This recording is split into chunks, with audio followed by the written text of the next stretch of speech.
Everyone,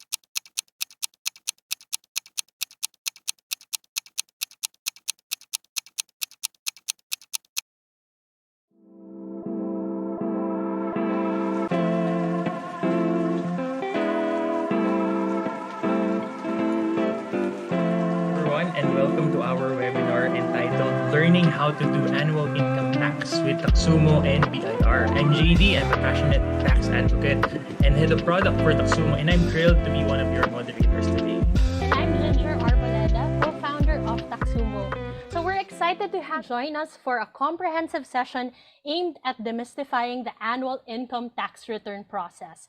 Whether paulit-ulit nyo na tong ginagawa as a seasoned taxpayer or new to this, we've got you covered and we have a lot of valuable information in store for you. With the April deadline for the annual income tax filing fast approaching, it's crucial to get a head start on understanding the ins and outs of tax preparation. Today, we're fortunate to have with us a distinguished guest from the BIR, from the Bureau of Internal Revenue itself, who will be sharing their expertise and insights on the matter.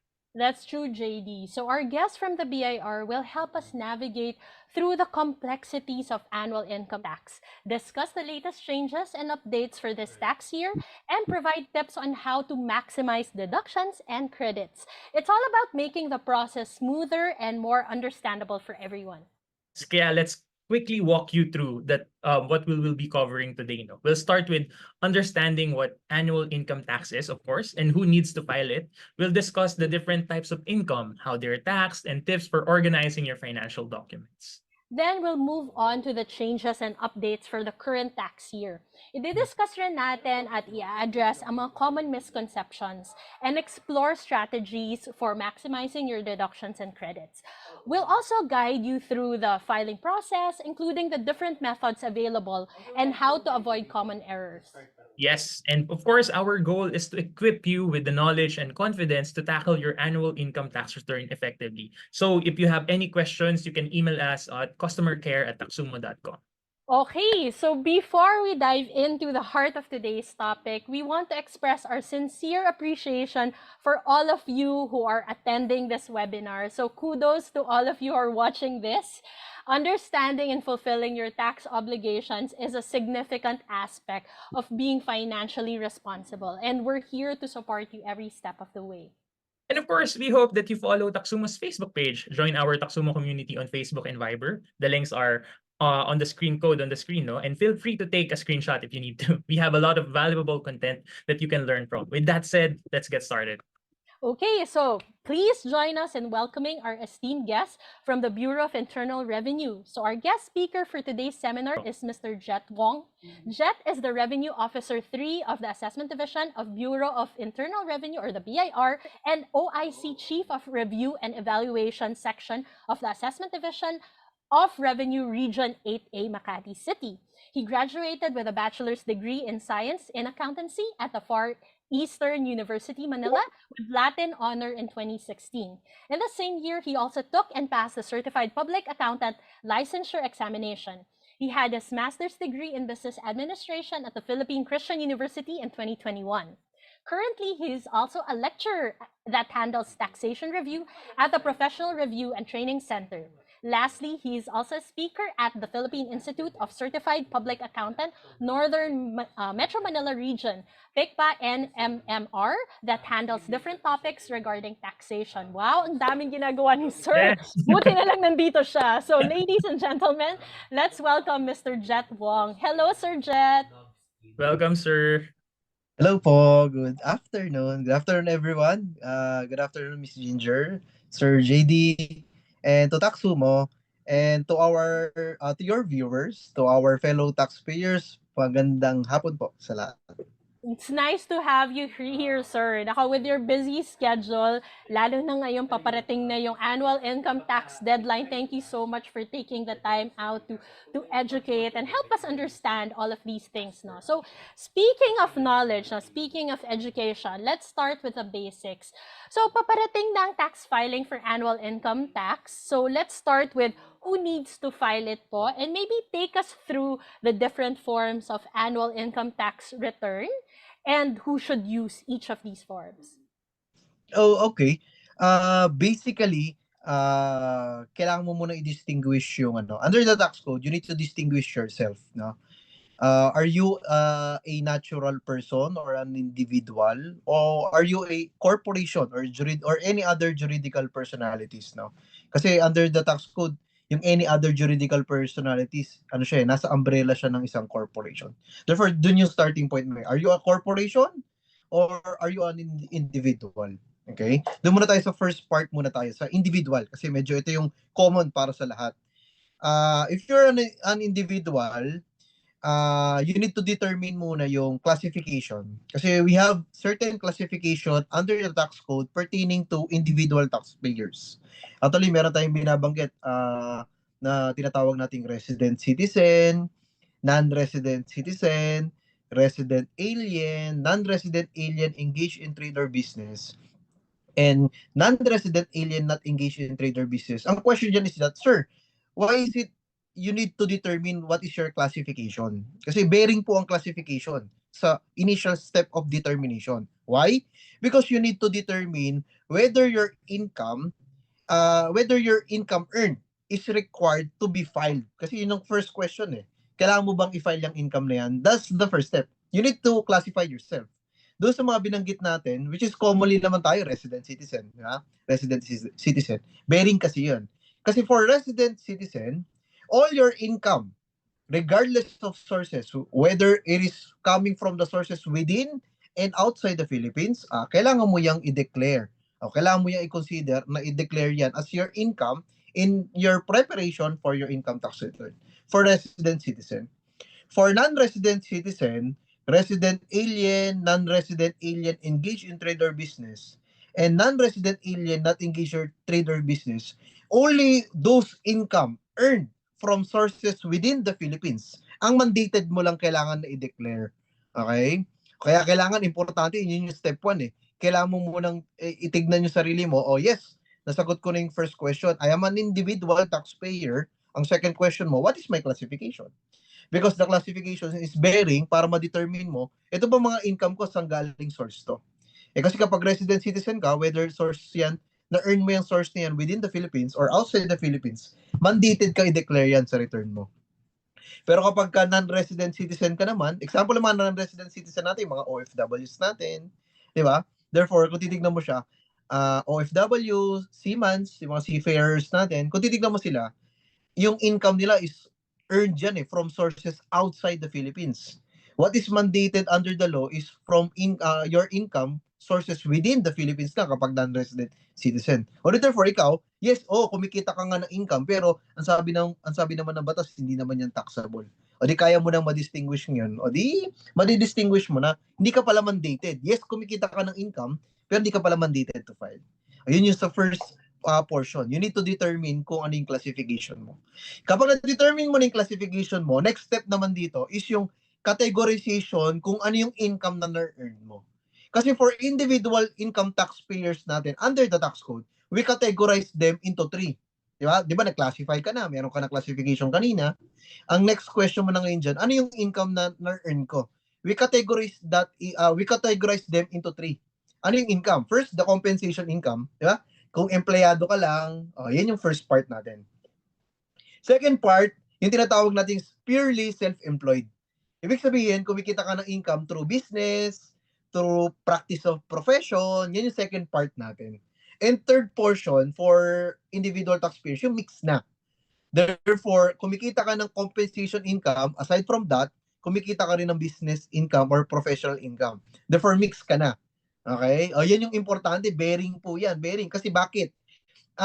Depending on your income, doon kasi magmamatter yung return na gagamitin, di ba? Yung return na gagamitin kasi bearing nga kasi sabi niyo gusto nating i-educate yung taxpayers natin. Ano ba yung return na gagamitin ko? Diba? Kasi alam mong kailangan mo mag-file, yun nga lang, hindi mo alam kung anong return na gagamitin. O kaya ako siya kinategorize sa ganon. Kasi para pag pumunta ako ng returns, magkakaroon tayo ng magandang analysis.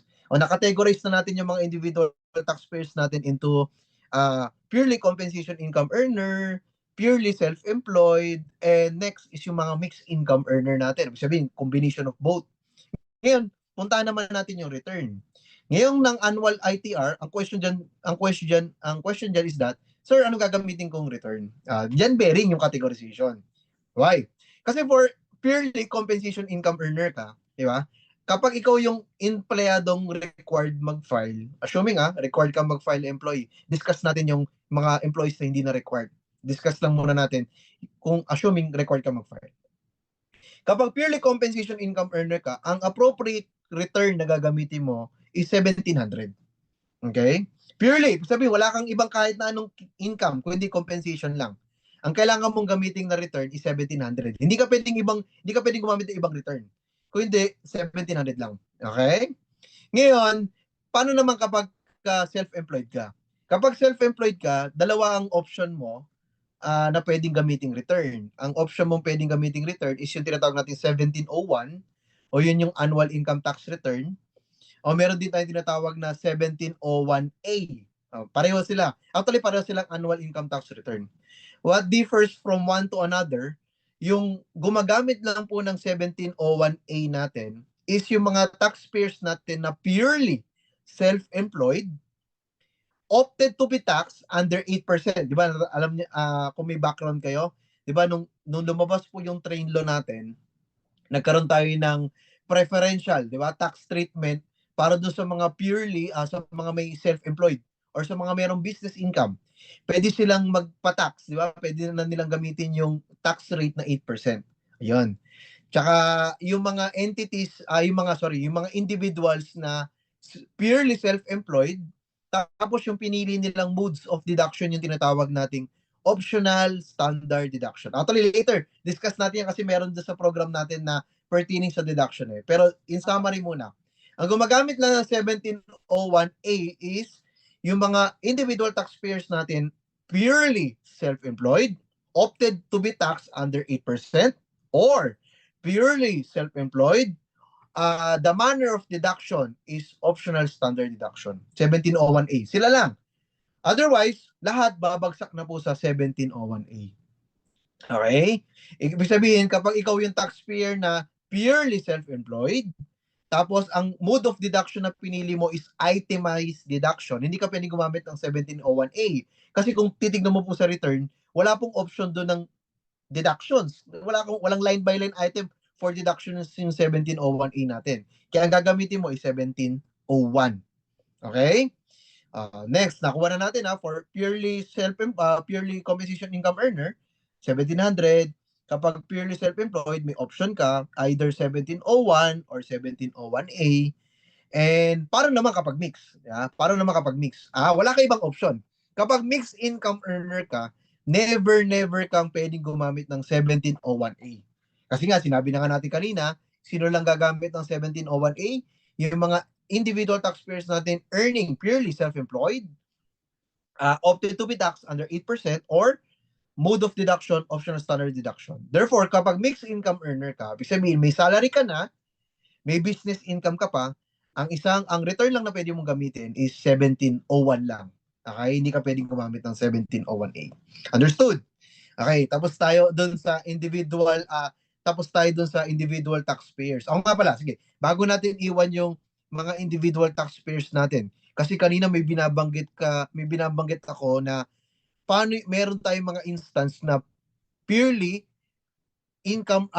compensation income earner ka, pero mayroon ding instance na hindi mo na kailangan mag-file ng 1,700. Ano po yung mayroon tayong tinatawag na substituted filing. 'Di ba? Para sa mga tulad ko, empleyado, tulad din ng kung kayo purely compensation income earner lang naman kayo, pwede na kayong hindi na mag-file ng 1,700. Okay? Meron tayong tinatawag na substituted filing under the tax code. Yung tinatawag natin substituted filing, ito po yung ginagawa na natin yearly, di ba? Pinapadalang kayo ng 2316, right? Tapos Yeah. pinapipirma po tayo ng 2316. Nalalagay mo doon, ito ina-acknowledge mo, ito yung 2316 ko. Tapos may portion doon sa lower right, dahil wala naman akong ibang income from other source. Purely, ikaw lang po, employer, ang income ko. Yung kinikita ko sa iyo, compensation income, yan lang po ang income ko. Ina-avail mo na yung tinatawag natin substituted filing. Ano ba ibig sabihin ng substituted filing? Hindi mo na po kailangan mag-file ng 1,700. Sufficient na i-file ng employer mo, employer po ang nag-file lang, hindi po empleyado, sufficient na po na i-file ng employer mo yung 2316 kay BAR. Kapag final na yan, stamp, receive, automatic, considered na po as filed yung annual income tax return ng ating pong mga empleyado. Okay? Yun nga lang po, may qualifications po tayo para doon sa mga substituted filing na tinatawag natin.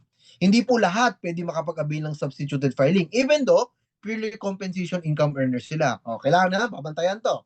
Anong rules natin para masabi mong qualified ka for substituted filing?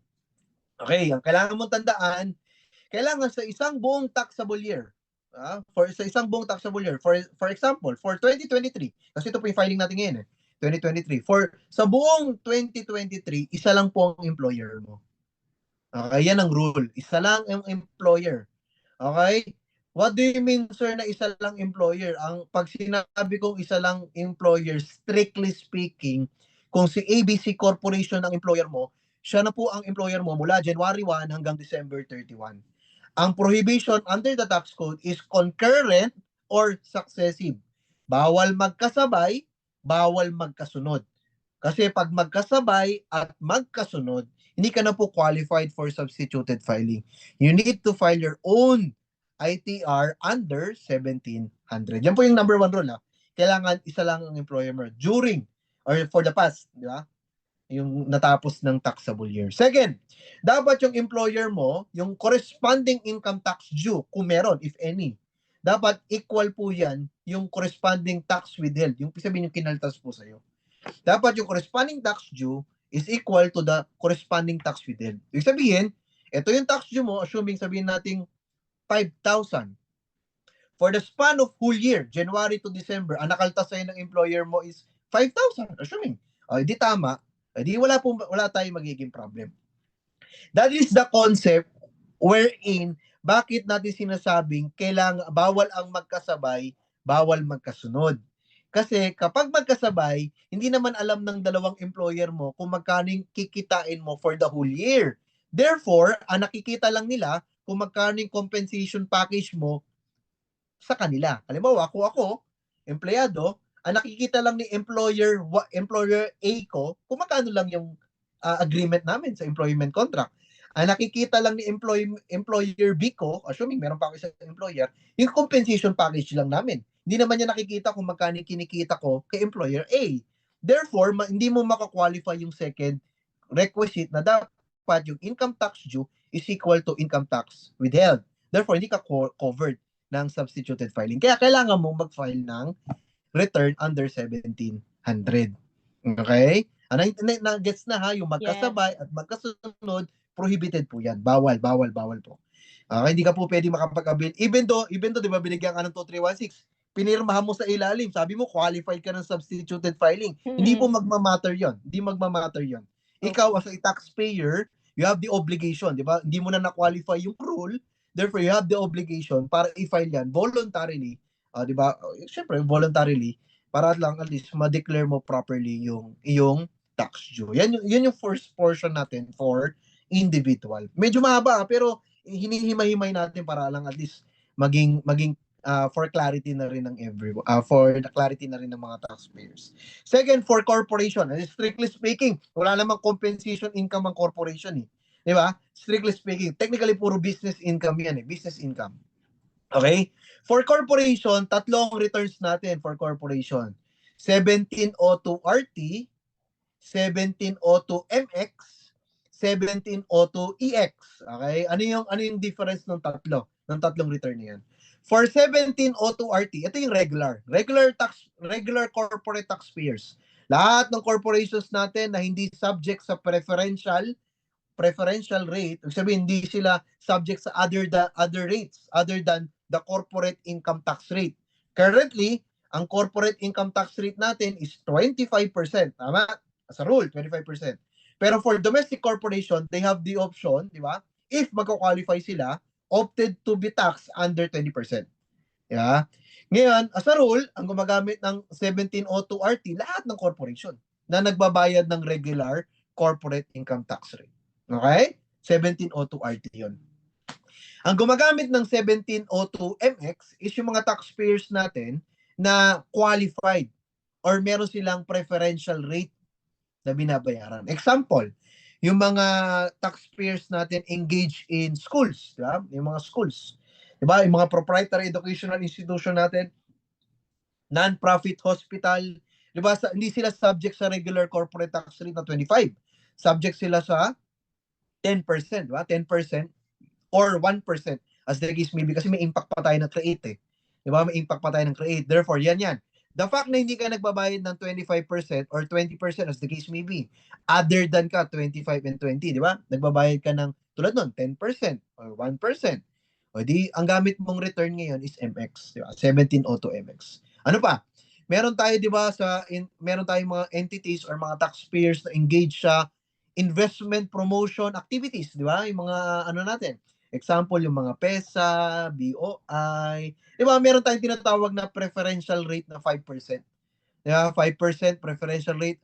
5% in lieu of all internal revenue taxes. O, fina-file nila yan eh. Through income tax yan. O, yun. Dahil preferential rate yung binabayaran nila, MX sila. Okay, nagpa-file sila ng MX. And among others, di ba? Marami pa. Basta ang keyword naman natin diyan, ikaw ba entity nagbabayad ka ba ng income tax rate lower than, di ba? Sa 25 and 20. Sabihin, engage ka sa preferential rate. O di, doon ang gamit mong return is MX. Sa MX naman natin, kung i-go over nyo naman yung MX, may portion naman doon sa regular, may portion doon sa special, may portion doon sa exempt, mabe-venture na ng mga, nagkakaintindihan tayo dyan sa mga ganyan. And lastly, sino na naman yung gumagamit ng EX, yung mga 1702EX. Yung gumagamit naman ng EX, yung mga exempt, di ba? Exempt corporations natin. Okay? Example ng mga exempt corporations, yung mga entities under, sabi natin, non-profit, di ba? Yung mga non-profit natin. Di ba? Commonly, itong mga non-profit natin kasi sometimes naka-qualify sila sa exemption eh. Di kapag exempted sila, sabihin, hindi sila magbabayad ng taxes, di required sila, gusto ko lang i-clarify yung sarili ko. Required sila, even though exempt kayo, kailangan nyo pa rin magbayad. Kailangan nyo pa rin mag-file.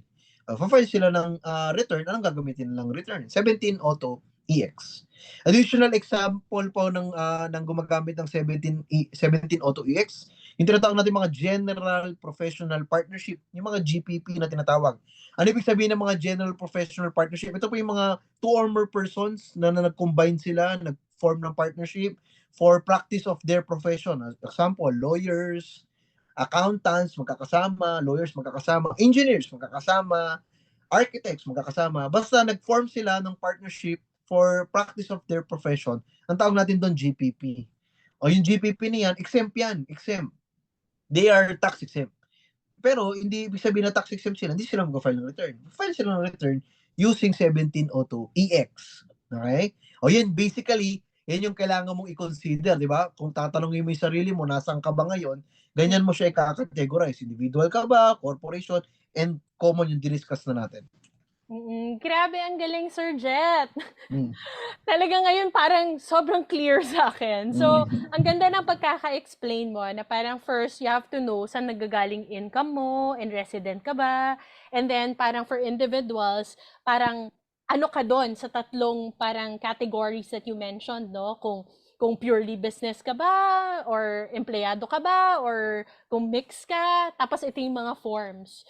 So, I'm sure, and obviously for corporations, also yung 3 forms natin. So, in terms of like the changes naman po, Meron ba, like for those who have already filed last year, meron ba tayong changes in terms of tax regulations or any other changes this year for both individual and corporate taxpayers? Currently, ma'am, we have, di ba meron tayong new tax laws na enact, yung tinatawag nating under Republic Act 11976 or also known as Ease of Paying Taxes Act. Di ba? Ito yung bagong batas po ito na inilabas po ng ating Kongreso at pinirma ng Presidente at nag-took effect siya this January 22, 2024. Okay? Ano bang features? Actually, tinitignan pa natin kung magkakaroon po ito ng impact. Kasi medyo yung timing ng effectivity kasi ng law is Yeah. medyo dikit sa filing eh. Oo, Okay? ang lapit. Dikit sa filing eh. Kaya tinitingnan natin ito kung paano siya may implement. Diba? Currently, ongoing na po yung crafting ng implementing rules and regulations on how to implement that act. Di ba? Yung Ease of Pay or yung tinatawag natin EOPT Act currently. Pero kung tinitingnan natin ngayon, dahil nga sa sobrang dikit niya sa filing, hindi pa natin masabi kung tatamaan ba siya. Depende kasi sa ilalabas ng mga circulars with regard to filing eh. Medyo dikit kasi siya, ma'am eh. Dikit eh. Pero sige, briefly discuss natin yung mga salient features ng EOPT. Sige. Actually, naramdaman na to ng mga taxpayers natin eh. Di ba? Isa sa mga salient features ng ease of paying taxes is the abolishment, di ba? Repeal of the payment of annual registration fee. Di ba? Right? Kung mapapansin nyo, January pa lang. Yes, oo. Kapagbayad ng mga taxpayers natin. Okay? Ng mga annual registration fee. Ayan, isa siya sa features o salient feature ng ease of paying taxes. Okay? With regard to filing, kasi filing naman talaga tong topic natin. Actually, isa sa feature kasi ng ease of paying is yung file and pay anywhere. Yan talaga. With regard to filing, actually masyadong marami pa talagang features. Pero doon lang muna tayo sa filing. Baka ibang topic na natin pag-usapan yun. Sige, ibang with regard to session. with regard to filing, di ba? With regard to filing, yun talaga, yung file and pay anywhere. Actually, di na siya bago, right? Di na siya bago. Kung mapapansin nyo dati pa, nung pandemic, di ba ginawa na natin yan eh. Yes. Ginawa na natin yan. Di ba, due to the effect of pandemic, nagkaroon na rin naman tayo ng file and pay anywhere. Di ba? Kahit pa paano, naramdaman na ng mga taxpayers natin yan way back 2020 pa. Nung nag-start yung pandemic. Di ba? Even though, di ba, nung patapos, di ba, pababa yung COVID cases, even though filing ng 2021, filing ng 2022, even though filing ng 2023, di ba? Hindi naman binago eh, di ba? Parang nakagisna na natin yan. Talagang yan yung mga good benefit ng pandemic eh. Yung file and pay anywhere. Actually, kinodify lang siya. Di ba? Kinodify lang. Kasi dati, wala pa siya sa provision, wala pa siya sa batas. Di ba? Yung file and pay anywhere na yan. Pero basically, yung features na yan, kinodify, which is naging batas na siya. Therefore, mandated na ngayon ang government to implement such law. Yeah. Yung file and pay anywhere. Yun nga lang, ma'am, currently, ba, tinitingnan natin yung effectivity ng law, January 22, 2024.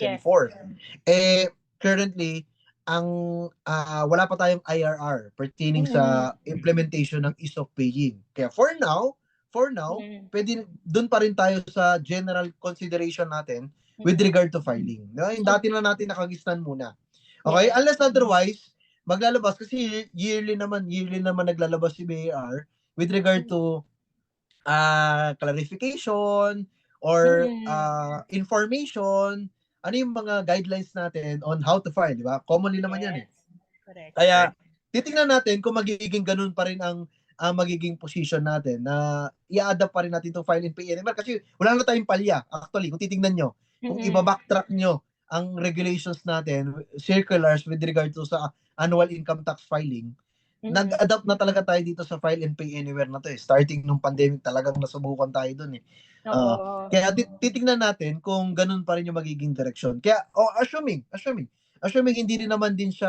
hindi rin siya maging file and pay anywhere. Pero technically through your platform and through the existing modes of filing natin, technically file and pay anywhere naman na talaga tayo. Yes. Yung sa pay na lang talaga tayo nagkakaproblema, tama? Sa pay na lang. Yung file talagang anywhere na yan eh. Kaya Anywhere naman na yan. Yes. May internet na, di ba? Lahat ngayon covered na tayo ng internet. Kaya technically yung filing na yan, wala tayong problem talaga dyan. Yeah. Diba? So Through in your short, platform or through yung regular natin, 'di ba? Regular lang kung ayaw kung ang taxpayer traditional siya, ibig sabihin gusto niya siya nagfa-file sa sarili niya. Ganun pa rin naman, online pa rin, 'di ba? We have the existing platform, yung tinatawag nating EBRR or EFPS, 'di ba? Kung covered ka ng EFPS or nag-voluntary register ka sa EFPS, ganun pa rin naman ang magiging modes of filing natin. Ganun din naman ang mangyayari sa ease of paying taxes. Hindi naman natin babaguhin. yes. So The dapat system is magbayad na the sila, same. 'di ba? Yes, Oo, the magbayad na system is sila the ng same. AITR. Ang nagiging problem lang natin, ma'am, saan ako magbabayad, di ba? Doon ang Yun. problem ko, saan ako magbabayad yun? Kasi under the old law, syempre, magbabayad ka lang kung saan ang bank, di ba? Kung saan ang bank or ang BR office, kung saan nakakasakop na jurisdiction, doon sa RDO. residence mo or address ng business mo, di ba? As the case may be. Yun naman ang magiging changes ng ease of paying. Pero yung filing, matagal na tayong file anywhere. Matagal na tayong file anywhere. Sige sir, pagka abangan namin definitely yung official ni BIR po on that. And invite ka namin sir for another session kay EOPD. Hindi ko alam Sure. pero parang ako bumalik ako ng college eh. Naghihintay ako magbigay Sir Jet ng quiz after. Parang ganun ka-deep ng explanation di ba? Sige sir, na-mention nyo kanina parang ito yung mga do's po. Punta naman tayo dun sa other side, Sir Jet. Dun sa mga don'ts. Ano po ba sir yung mga dahilan or reasons kadalasan na nagbabayad ng penalties? Ano po ba yung mga ginagawa or mga nagagawa ng taxpayers or nakakalimutang gawin? Kaya po nagbabayad sila ng mga penalties pagdating sa annual income tax returns. Commonly, nagiging problem ng mga taxpayers natin is hindi sila knowledgeable, di ba? Kasi sometimes kasi ang mga taxpayers may katiwala eh. Di ba? May katiwala sila na magfa-file on their behalf. And sometimes, dahil itong katiwala nila biglang aalis sa kanila, therefore, wala na sila ngayong malapitan. No? Ang taxpayers natatakot lumapit kay BIR. Ako po, wag po kayong matakot na lumapit kay BIR kasi kung walang taong tumutulong sa inyo, ang makakatulong lang po talaga sa inyo is the BIR. Di ba? Wag po kayong matakot sa amin, di po kami nangangagat. Di po namin kayo kagatin. No? Di po ganun. No? Kung wala po kayong malapitan at wag po kayong magtanong-tanong kasi sometimes yan pong tanong-tanong sa mga kakilala, diyan po minsan nagkakaroon ng problema. Okay? Okay lang po magtanong, di ba? Alam mo, kung may kakilala ka, may trusted kang friend, tanong ka sa kanya, pwede mo naman siyang i-verify. Punta ka kay BIR, yung natutunan mo dun sa kakilala mo or sa kaibigan mo, i-verify mo kung tama, yan pa rin ba yung existing policies, rules and regulations at the time of filing. Kung yun pa rin naman, at least kahit papaano, settled ka na, di ba? Parang makinga ka na loob. Kasi naintindihan mo na sa kaibigan mo eh. Parang kinonfirm mo lang kay BIR. Ang problem kasi natin, kung masyadong reliant ka dun sa kakilala mo, ikaw personally, dahil alam mo hindi ka educated, di ba? Kasi hindi naman talaga, dahil sobrang complex po talaga ng tax. Hindi talaga po, naintindihan po talaga namin ng taxpayers. Minsan, nagiging outdated din talaga sila. May idea sila, pero sometimes yung idea nila, medyo napaglumaan na. Okay? Kaya nga, meron kaming program parati, regularly. May program po kami yung tinatawag naming Taxpayers Awareness Program.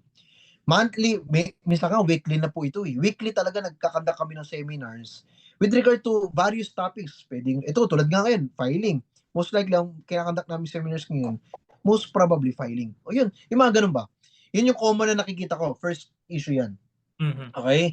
Meron silang katiwala, tapos yung katiwala nila, bigla silang iiwanan, yun, nakahang sila, hindi nila alam kung paano gagawin sa filing. Ang suggestion ko dyan is that, punta ka kay BIR para magtanong. Wala namang problema. Wala pong bayad, di mo kami kailangan bayaran. Baka magtanong ka doon sa iba, babayaran mo pa sila. Talo ka, dito ka na sa gobyerno mismo. Para at least, makikipag-coordinate ka lang. Yun nga lang, pagpasensya nyo na, pipila lang konti, pipila lang tayo. Pero meron advance na po si BIR ngayon. Meron tayong tinatawag na e-appointment. O pwede ka namang magpa-appointment eh. Pa-appointment ka para lang at least yun yung specific concern mo, magpapaturo ka. Meron po, may mag-guide sa'yo. Yun yung isa natin nakikita. Tapos, second, syempre, yun nga, hindi maalam, hindi techie. Alam niya kung paano gagawin. Yun nga lang, dahil hindi siya masyadong techie, yun ang nagiging problem. Hindi siya tulad natin, di ba? Tayo kasi, di ba, sa edad natin kasi, medyo na-expose na talaga tayo sa technology, sa internet. Aware tayo. Kahit even though, manonood lang tayo ng isang parang ganito, ng webinar, or makikinig lang tayo sa mga other avenues, naiintindihan na natin eh, kasi techie tayo eh. Minsan nga, parang YouTube guide lang, tama naman. Sobrang, Sige na. sobrang techy natin, kahit nanood lang tayo ng gano'n, naiintindihan na natin on how to file. Yun ang nakikita ko dyan. Sometimes yung mga taxpayers natin, lalo na yung mga may edad na, medyo hindi na sila techy, nagkakaroon sila ng problem. Kaya nga, kung ganun pa rin ang circumstance, same scenario lang din yan eh. Parang dun sa portion na yon kulang yung knowledge mo, edi paano ka makakasagap ng knowledge? Edi magtanong. Diba? Wala pong bayad magtanong. Yan pong lagi natin sinasabi. Pupunta lang kayo sa nearest BR office nyo para diyan kayo impose ng query. Yun nga lang, sir, kasi ito nagiging problem. Sir, nakakatakot pumunta sa BR. Minsan pinapagalitan po kami. Eh di, kung ganun, lipat ka lang sa ibang BR office. Baka doon sa ibang BR office na malapit din naman dyan sa location nyo, mas ano na sa'yo, mas appropriate na, di ba? Para mas kapalagayan mo ng loob. Ganun lang naman po yung nakikita natin. Eh, ayoko naman sabihing negligent, di ba? Hindi, ayoko po magsabi ng ganun. Ang tao naman po, hindi naman niya gusto ma-penalize siya, di ba? Wala po akong nakikitang ganun. Wala po akong nakikitang ganun. Ayoko sabihin na kapabayaan ng taxpayer. Hindi po.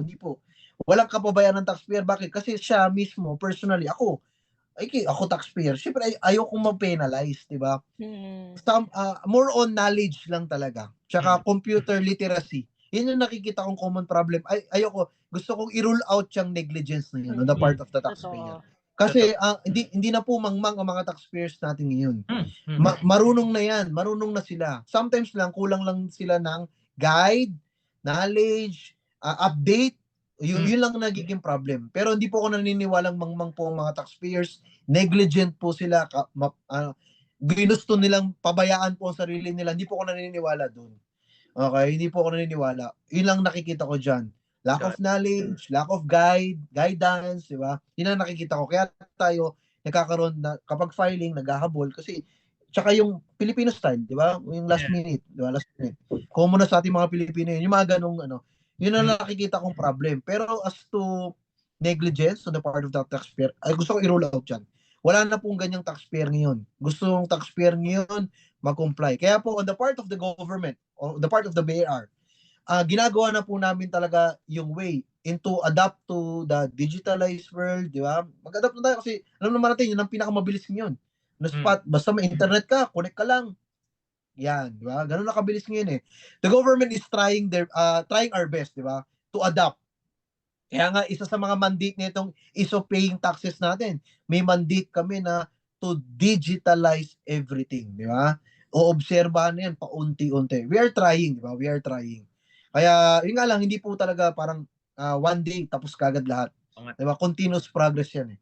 Pero kung papansin nyo naman, unti-unti na naman na nag-a-adapt na si government through BAR, di ba? Doon sa mga latest digitalization program, di ba? Tulad nyo, ni Taxumo, di ba? Ano yan eh, digitalized world na eh, di ba? Ang service na pinoprovide niyo, di ba? Nakipag-tie up na kayo kay BAR with regard to filing, nakikita niyo na nag-a-adapt na si BAR, hindi na siya traditional. Yung nga lang, syempre, time yan talaga eh. Kailangan talaga natin ng time. Kaya for the meantime, nandun tayo sa improvement, development, nandito kami mga reviewers just to guide you along the way para makakasabay din, magkakaroon tayo ng common ground, di ba? Magkakaintindihan tayo. Kung meron kailangan kaming i-improve, nadyan kayo. Kapag meron kaming gustong i-cascade, nadyan din kayo para to help our taxpayers kung ano man yung gusto iparating ni BAR. Yun. And yun nga, echo ko yung sinabi ni Sir Jet, no? Always check your sources. Kung di makadiretso sa BIR, check mga accredited, mga partners, no, na makapagbigay ng yung mga tamang information po sa inyo. Dali lang, search lang kayo sa Google, etc. But always check your sources. Thank you for that, Sir Jet, no? Ngayon, Sir, gusto kong itackle saglit. Ano ba yung tinatawag na tax credit for income returns? And paano po ba nakakakuha ng mga tax credits and paano siya na-apply? Para at least magkaroon tayo ng mas mabilis mo mag-grasp yung concept ng tax credit. Isa sa pinakamabilis dyan, 2316, BAR Form 2316. Diba? 2316, yan, consider yan as tax credit. Ang tanong, paano ba nagkakaroon ng tax credit? Okay? Nagkakaroon ng tax credit kasi nagkakaroon tayo ng advance collection on the part of the BAR. Yan yung tinatawag natin sa tax code natin na withholding process. Di ba? Withholding process. Example, employee ako. Employer kayo. Di ba? Kikita ako ng income. Sinong income earner? Ako. Ako yung income earner. Di ba? Through withholding process na tinatawag natin. nagbabawas na kayo kagad, nagkakaltas na kayo kagad dun sa compensation income ko, you as employer, as the withholding agent of the government, di ba? You have the duty to remit the same to the government. Di ba? Ang tawag sa mga employers natin, withholding agent. Okay? Withholding agent, sabihin, katiwala sa Tagalog ng gobyerno. Hahawakan lang nila yan, ang gagawin nila, ang duty nila is to remit. Sabihin, kailangan mo i-remit yan. Pag ni-remit mo yan kay BIR, di ba, ipa-file mo yan, di ba? Ikaw employer, ipa-file mo yan. Ang form na ginagamit mo dyan, 1601C, di ba? Withholding tax on compensation. Oh, on the part of the income withholding agent, ano naman yung proof mo na ibibigay mo kay empleyado na na-remit mo yung corresponding tax, di ba? Na-remit. Okay? Yun yung tinatawag natin BIR form 2316. Oh, yung 2316 na yan, ako yan, hawak ko na, di ba? Bibigay mo sa akin yan eh. Ako yung income earner. Yan 2316 na yan. Yan po yung ginagamit natin, pambawas. Yan po yung tinatawag natin tax credit. Ibabawas mo na yan sa corresponding tax due. Okay? Pag sinabi natin tax credit, ano lang yan? Approximation lang. Diba? Approximation of possible tax liability. Pwedeng sobra, pwedeng kulang. Pag sobra, edi goods. Ibig sabihin, wala na po tayong babayaran. Kasi sobra. Pero pag kulang, wala po tayong choice kundi kailangan mong magbayad ng tama. Kailangan bayaran yung kulang. O yung tinatawag nating deficient, di ba? Deficiency, yung kulang. Yun po yung sa part ng empleyado, employee. Paano naman po kapag sa part ng mga negosyante, businessman? Ito naman yung common example. Bigyan kita ng example. Assuming, ako po yung lessor ako sabihin ako yung nagpaparenta, ikaw naman yung rumirenta, lessee. Okay? Assuming pareho tayong may business. Ako may business ako. Ano yung business ko? Magparenta sa'yo ng property. Ikaw naman, may business ka. Assuming meron ko basta kahit anong business. Okay? Nirenta mo yung location ko. Okay? Applying the withholding tax system, anong rule dyan? Anong rule? Ikaw, pag binayad mo sa akin yung lease, di ba? Babayaran mo ko ng ng renta, ng lease, di ba? Ng rental payments, di ba? Rental yan. Hindi mo ibabayad sa akin ng buo. Okay? Magkakaltas ka na ng corresponding portion. Okay? Ang current natin, assuming, ang current natin is 5% for rentals. Assuming lagyan natin ng figures para mas maintindihan. Assuming ang usapan natin, ang renta natin, 100. Okay? 100,000. Sabihin natin 100,000. Pagka nagbayad ka sa akin ng rental payment, hindi mo ibabayad sa akin yung buong 100,000. Kakaltasan mo na yan ng 5,000. 95 na lang ibabayad mo sa akin. Okay? Okay? Nakuha? O ikaw, anong duty mo? Ikaw withholding agent. Parang kanina, yung employer withholding agent. Anong duty mo? To remit the same to the BIR. Di ba? Using 1601 EQ. Di ba? Expanded. Yung tinatawag natin, expanded withholding. Okay? O ngayon, niremit mo na yan kay BIR. Ngayon, sasabihin mo sa akin, ako lessor mo eh.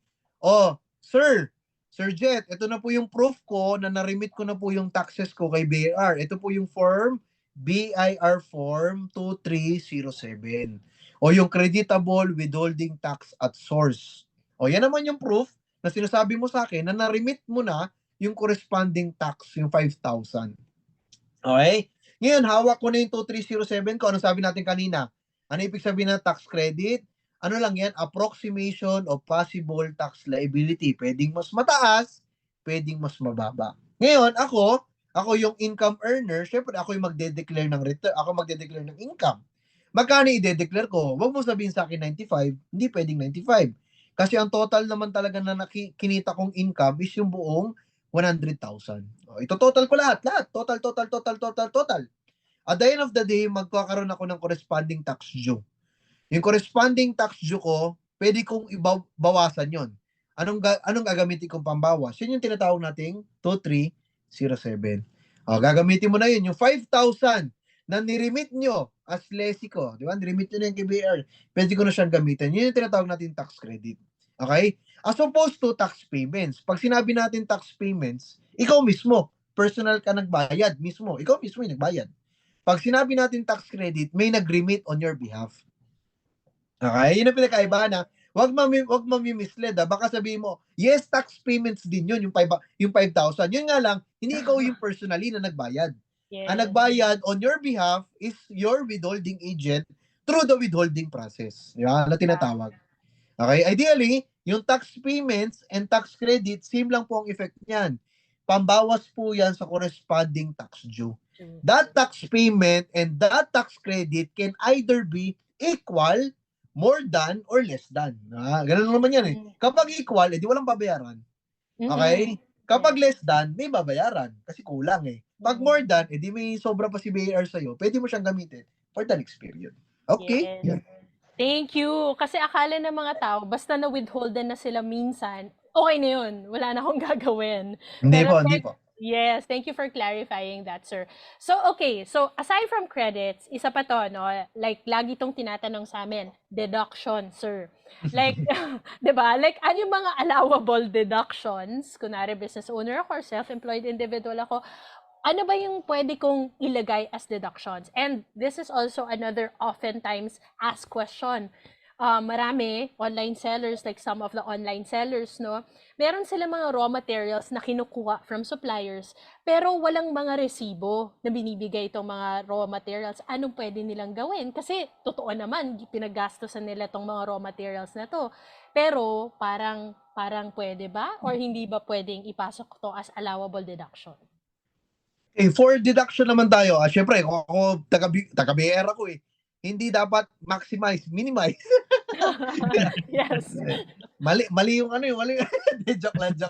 Kung ako taga-BR, bawal maximize, minimize, di ba? Minimize deduction. Sige.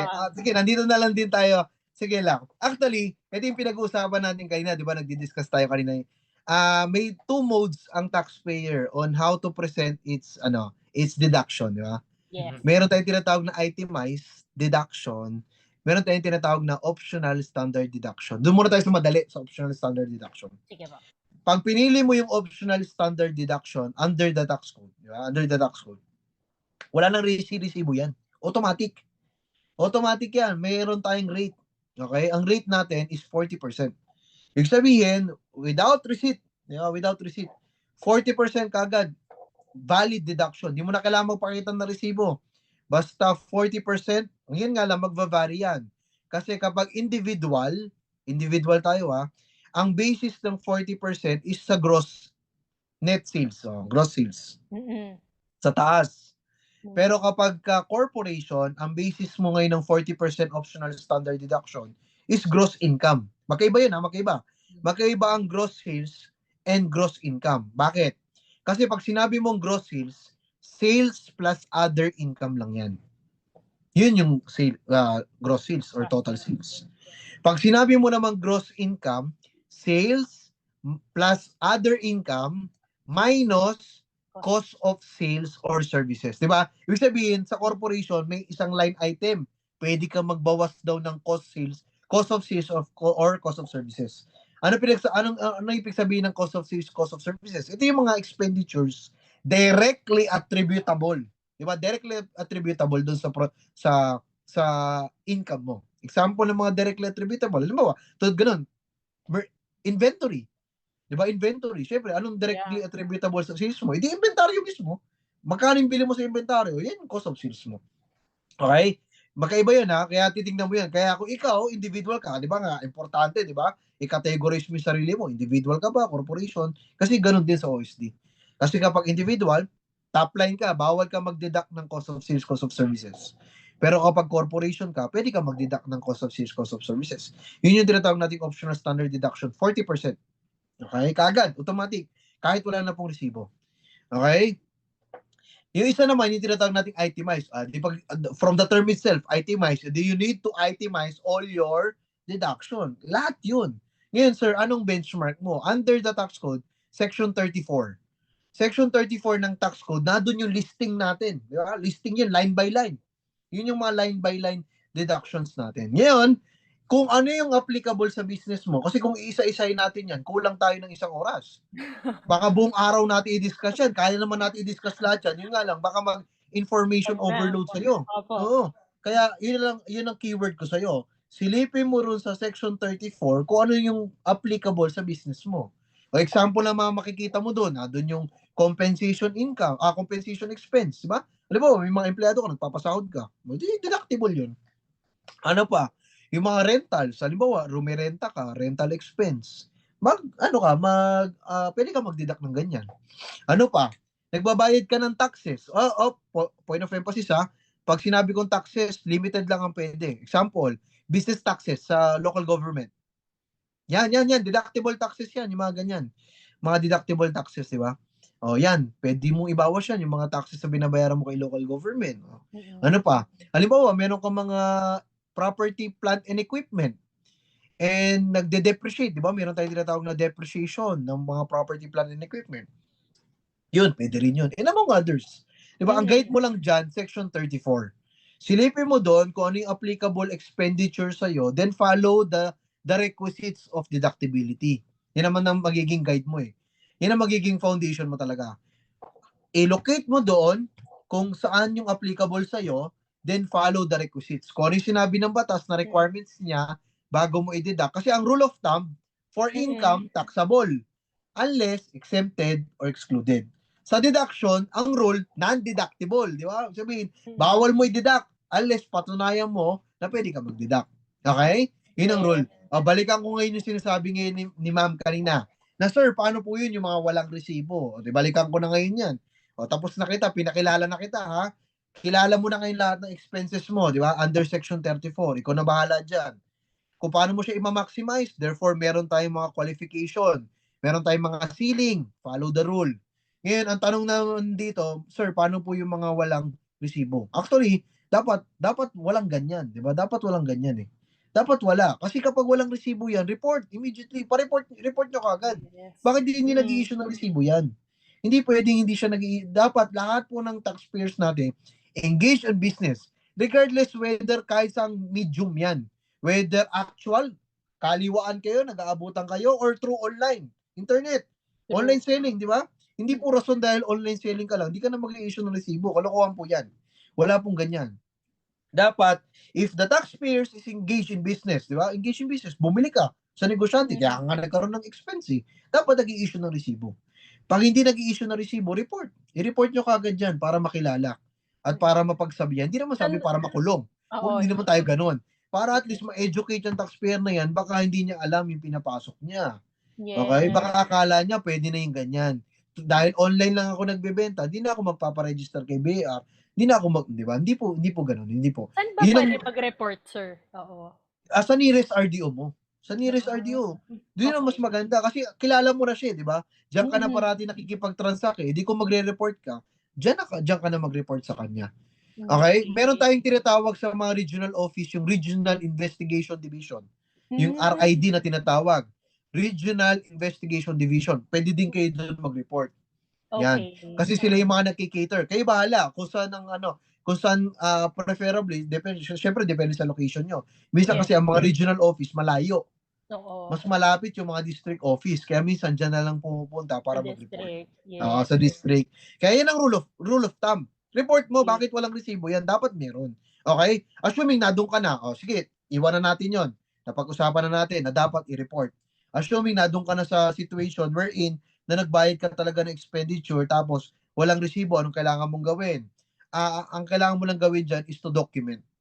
Okay. Kailangan mo siyang i-document. Kasi ang rule natin is that, under income tax to ma'am ha, tsaka sir, mag-iingat po tayo. Under income tax, ang rule natin, syempre, as a rule, dapat substantiated ng resibo talaga. Yan naman talaga ang rule eh. Pero assuming, wala tulad nga niyan, dahil nga hindi registered yung napagbilan mo, ibig sabihin, paano ba yun sir? Baliwala na lang yung ginastos ko. Hindi naman po. Ang sabi lang ng batas is to prove it, document it, in any adequate records. Yan ang wordings ng batas. Okay. Kaya document it, prove it, and put it in any adequate records. Example, your books. I-record mo yan properly. Kung na mayroon kang biniling merchandise, then may nilabas kang pera, therefore lalabas yung pera sa books mo. Tama? O di record mo yan. Then even doon, di sila nag-i-issue na resibo. Di ba? Sometimes meron din naman sila mga parang voucher. Tago mo na lang din yan. Or kasi, kaya international sales. Kunwari bumibili ng supplies. Yes. Meron pa rin naman yan somehow, 'di ba ma'am? Parang meron pa rin naman silang ini-issue document eh. Yan, pwede mo siyang gamitin. Bill of lading, airway bill, 'di ba? Yan, gamitin mo yan as your proper documentation. to prove na ginastos mo talaga yan. Ganyan kapag sa income. Pero kapag sa business taxes like VAT, medyo mahirapan ka. Kasi sa VAT, meron tayong sinusundan na invoicing requirements. Mm-mm. Therefore, kapag hindi yan substantiated talaga ng resibo, madi-disallow yung corresponding input Ay, taxes. oo nga. Sa Medyo VAT, mabigat pagdating yes, sa value oo. added. Sa percentage tax, wala naman tayo pag-uusapan kasi wala naman po deduction sa percentage tax. Automatic, 3%. Di ba? Yun naman yun eh. Sa Yes. VAT lang po talagang mabigat Oo kasi nga, no. proper talaga ang documentation. For income, yun po ang suggestion ko. Pero Okay. syempre, hindi always ganyan. Hindi ko ina-advise na always ganyan. Kasi somehow, 'di ba, minsan may ganyan na rule pero na abuse, yeah, na abuse. Kaya mas maganda tumangkilik tayo dun sa mga properly, 'di ba? Properly established, registered KBR ng mga business enterprise. Para later on, hindi mo na rin maging sakit ng ulo. 'Di ba? Kasi magiging sakit ng ulo mo yan later on kapag natamaan ka ng audit investigation. 'Di ba? Hindi mo kasi alam kung hanggang kailan ka, 'di ba? Hanggang kailan na magkakaroon ng leeway si government for you.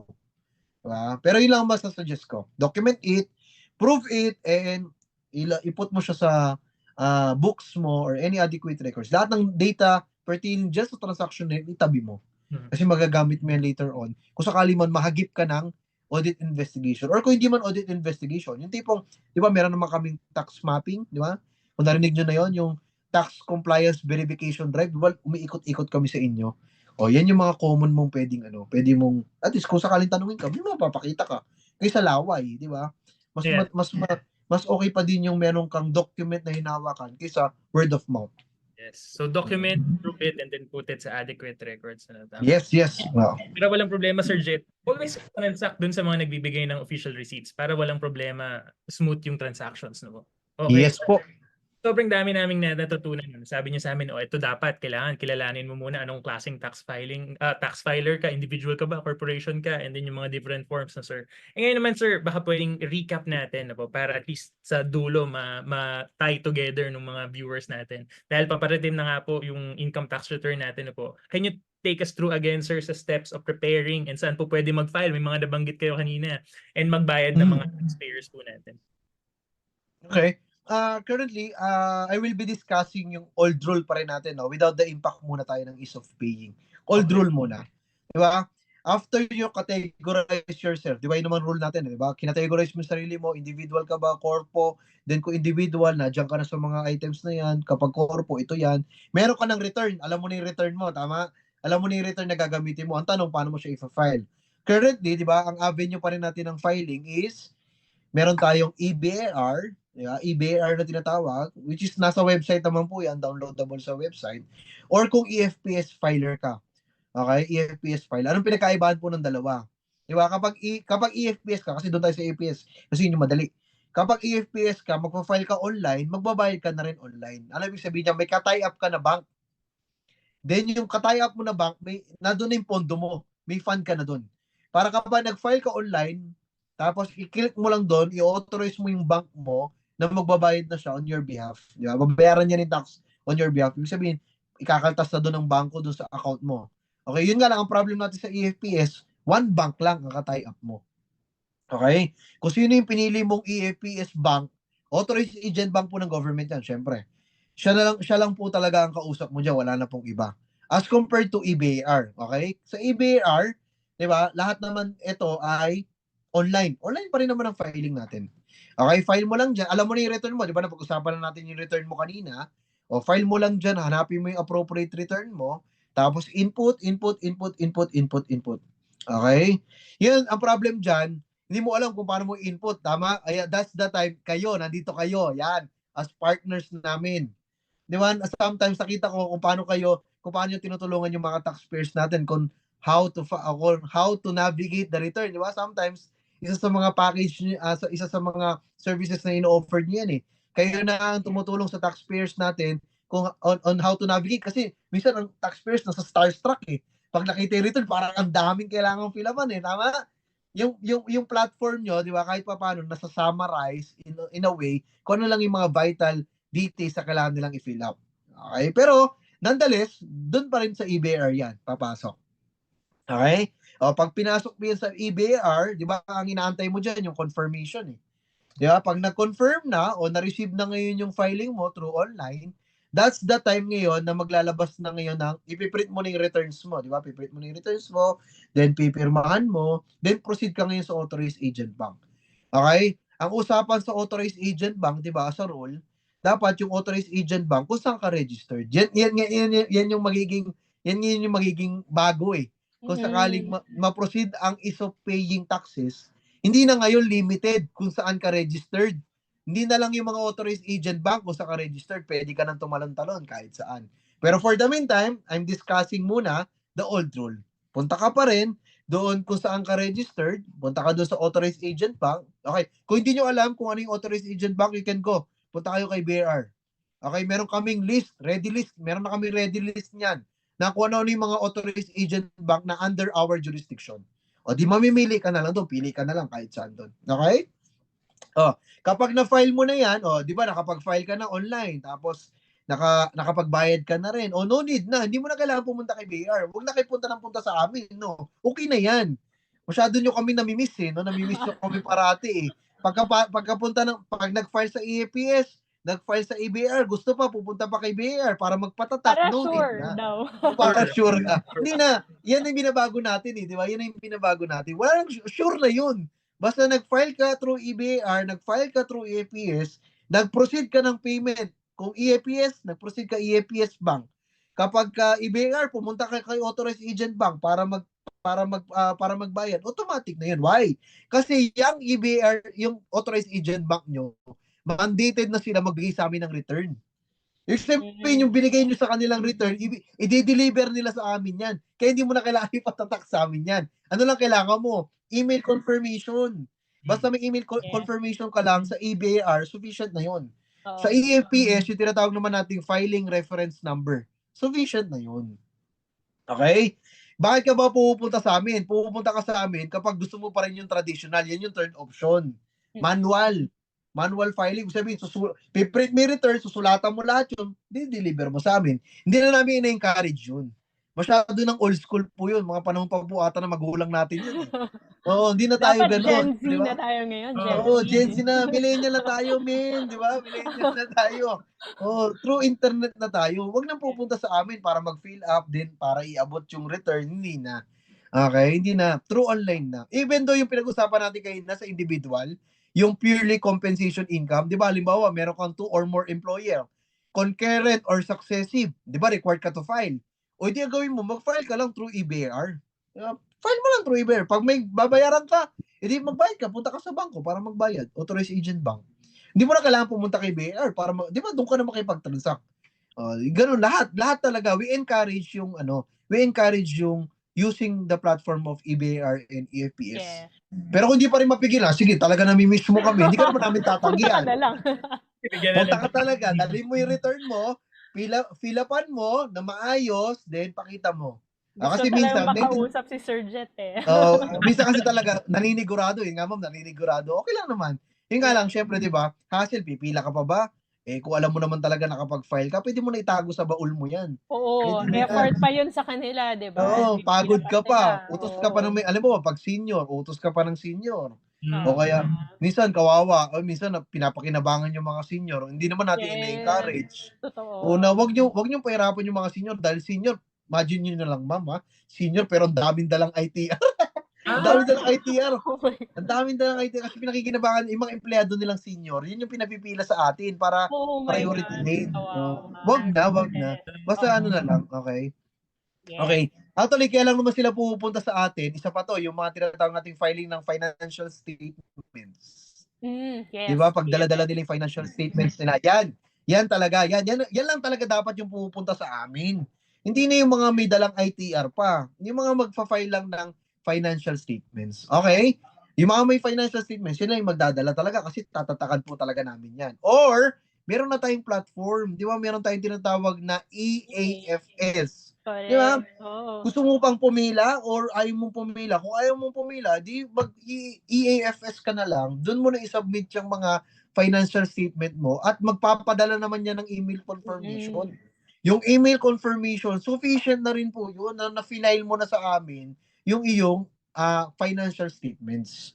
Okay. Okay? Yun na yun. To wrap it, yun lang naman talaga. Yun lang naman Okay. talaga. So sobrang miss lang talaga kami ng taxpayer namin. Kaya po talaga sila pupunta sa amin. Joke Salamat, lang. Sir Jet, no? So, Yeah. hindi na kailangan talaga yung stamping. Maraming pa rin nagtatanong kasi ng mga stamp na yan eh. Kailangan gusto talaga EFS, nila ma'am. may stamp sila. Ayan. Okay, so to wrap this up, any final words para sa ating mga taxpayers, Sir Jet? Ako, first of all, marami pong salamat no, sa opportunity yung pinag-aloob niyo po sa akin. On behalf of our commissioner, no, Commissioner Romeo Lumagi Jr., and to our deputy commissioners, no, especially Deputy Commissioner on Operations Group, Ma'am Maridor Rosario, our regional director sa Makati, Director Dante Aninag, our assistant regional director, Attorney Dante Tan, my chief sa division, Ma'am Sean Catelo, and my assistant chief, Attorney Jason Payapag, on behalf of the BAR, no, maraming salamat po for the opportunity, no, na pinagkaloob nyo sa amin para makipag-usap, no. Ito po yung gusto talaga namin, no. We want to educate, no. We want to educate our taxpayers. Kasi, alam namin na through this conversation, no, nagkakaroon tayo ng interaction. And that interaction, nagkakaroon niya ng fruitful meaning, no? Meaning on our part kasi na-address namin yung mga concern nyo, meaning on your part kasi natututo kayo sa amin. Doon pa lang masaya na kami. Kasi doon sa constant collaboration of the taxpayers and the BAR, 'di ba? Yun yung laging yun yung marching order sa amin ni Commissioner na 'di ba, good public service, 'di ba? Good public service. We cater the needs of our taxpayers. Kasi in return, kapag nakikita ng taxpayers na 'di ba, parang magaang na makipag-transact kay BAR, in return, syempre, we encourage to declare, di ba, file earlier, di ba, magbayad tayo ng tamang buwis, no?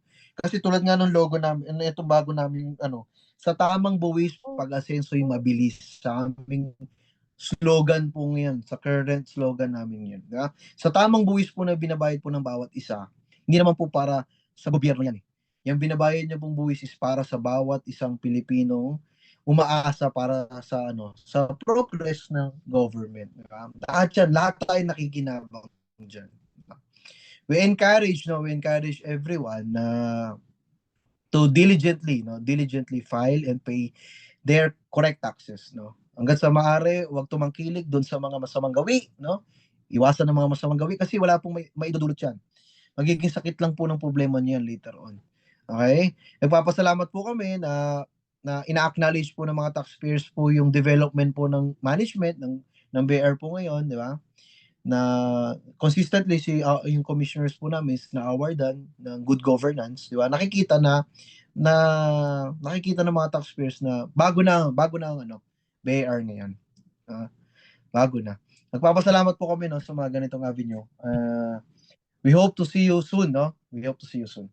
Maraming pong salamat. Thank you so much, Sir Jet. And sana wag lang sa BIR kayo makita, no? Pati sa ibang avenue din. No? Madami pang avenue like this.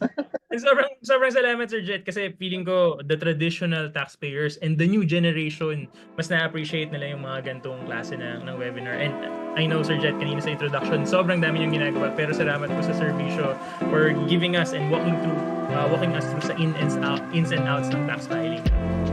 Yeah, so as we are getting closer to the annual income tax return deadline, meron kaming special gift to our viewers. So file your AITR with us and get a chance to win free na 2-year subscription plan from Taxumo.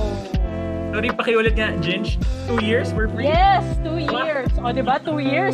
Libre yung processing na, diba? So, yeah. Yan. And for sure, 2 years kasi hindi lang 1 year. 2 years na, so wala kang problema. So you definitely don't want to miss out on this gift. So sign up na kayo for free today. And we encourage everyone to do it early. No? As much as possible, magbayad po tayo ng annual income tax return early. Malapit na kasi yung Holy Week din, diba? So dapat gawin na natin mas early para kung meron man kayong kailangan, like let's say, i-amend or mag-vote later on, may time po tayo. Okay, so again, thank you sa ating mga viewers for tuning in to our tax talk session. Hanggang sa uulitin ko, and don't forget, make tax filing easy for you. Lamang ang Mau Tax. Yep. Thank you, Sir Jen. Thank you.